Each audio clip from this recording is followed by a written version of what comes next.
आशा करता हूं आप सब बहुत अच्छे होंगे। मेरा नाम है सिद्धांत अग्निहोत्री, स्टडी ग्लोब्स पे आपका बहुत बहुत स्वागत है।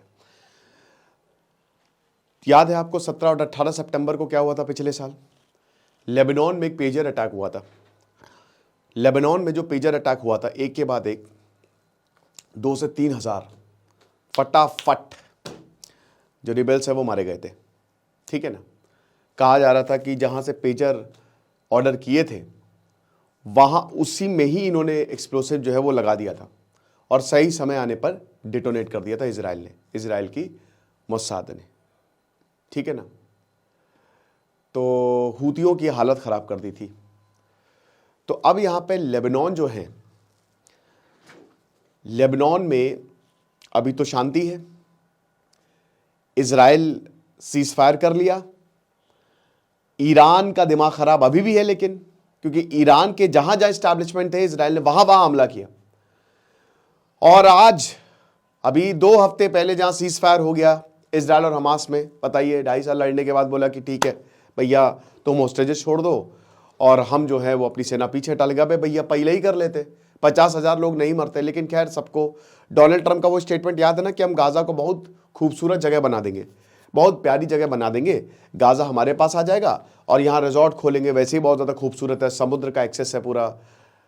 तो बोला कि भैया करोगे कैसे, क्या खरीदोगे क्या गाजा को? खरीदना किसको है, सीधा जाएंगे कब्जा लेंगे। ये डोनाल्ड ट्रंप ने कहा था। बेंजामिन नेतन्याहू का ये स्टेटमेंट आया था कि बहुत हुआ, 7 दिन के अंदर अंदर अगर तुमने होस्टेजेस नहीं छोड़े तो तुम्हारी ऐसी की तैसी कर देंगे। ये बेंजामिन नेतन्याहू ने भी बोला था। लेकिन हम आपको बोल रहे हैं कि समाधान बैच में आइए, क्योंकि आज 2 बजे से क्लासेस शुरू हैं। क्लासेस फाइनली आज से शुरू हो जाएंगी। 100 डेज का प्रोग्राम है। मेंटोरशिप कहीं पे भी डाली 10,000 से कम का नहीं, लेकिन आपको सिर्फ 1,000 रुपये में हम दे रहे हैं। तो एक तरीके से फ्री का कोर्स है और एक बार आपको प्री निकला तो हमारा मेंस और इंटरव्यू आपके लिए मुफ्त रहेगा। तो बहुत ज़्यादा फायदा होने वाला है।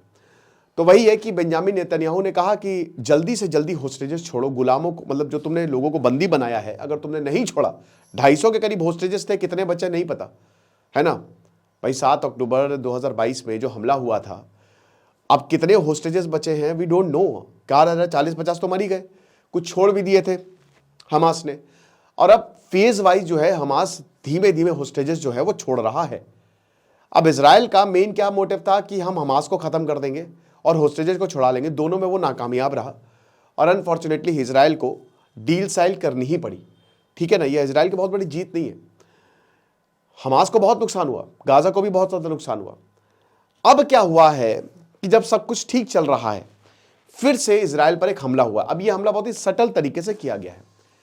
बसों में ब्लास्ट हुआ है, बॉम्ब ब्लास्ट हुआ है। बसेस, जो बसेस होती है ना इजराइल की, कहा जा रहा था कि 9 से 10 बजे का ये टाइमर लगाया गया था और ये बात-याम, ठीक है, लगभग मतलब आप तेल अवीव से, जो इजराइल की राजधानी है, उससे थोड़ी से साउथ में जाएंगे तो बात-याम पड़ता है, वहां पे बसेस जा रही थी। तो बसेस में जो है वो एक्सप्लोसिव लगाए गए।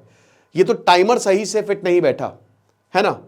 और जैसे ही पहला ब्लास्ट हुआ तुरंत फिर सबको बसेस से निकाला गया, वरना एक साथ सारे बॉम्ब ब्लास्ट होते तो काफी ज्यादा कैजुअलिटी हो सकती थी। क्या कोई कैजुअलिटी हुई अभी पता नहीं। मैं यरूशलेम पोस्ट पढ़ रहा था तो उसमें तो बोला गया था कि कोई कैजुअलिटी नहीं हुई है ना, कोई इंजुरी नहीं हुई है।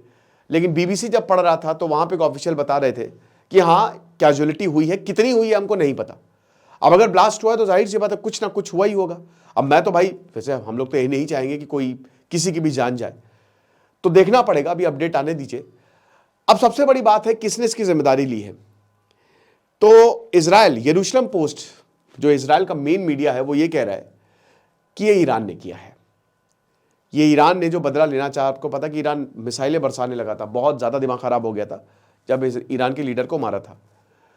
तो कहा जा रहा है कि ईरान ने बदला लिया है। लेबनान भी हो सकता है, लेकिन भाई ईरान को, लेबनान भाई आपको पता ही है कि वो सब ईरानी पूरा सबको ऑपरेट करता, जितने भी डिबेल्स हैं। तो ये पेजर अटैक का और जो अपने लीडर का बदला लेने के लिए ईरान ने बॉम्ब लगा दिए। दूसरा पॉसिबिलिटी है कि हमास ने किया, क्योंकि हमास के एक विंग ने कहा है कि शहीदों का बदला लिया जाएगा, तो हो सकता है हमास ने ये किया हो। तीसरा बोला जा रहा है कि वेस्ट बैंक के कुछ रेफ्यूजीज ने ये काम किया है। ठीक है ना, जो रिफ्यूजीज कैंप है। अब जिसने भी ये काम किया, देखिए क्या है ना कि इजराइल मौके ढूंढता है। एक और थ्योरी चलती है, देखिए कई बार क्या होता है कि खुद पे भी हमले करवाए जाते हैं ताकि आप हमला कर सके।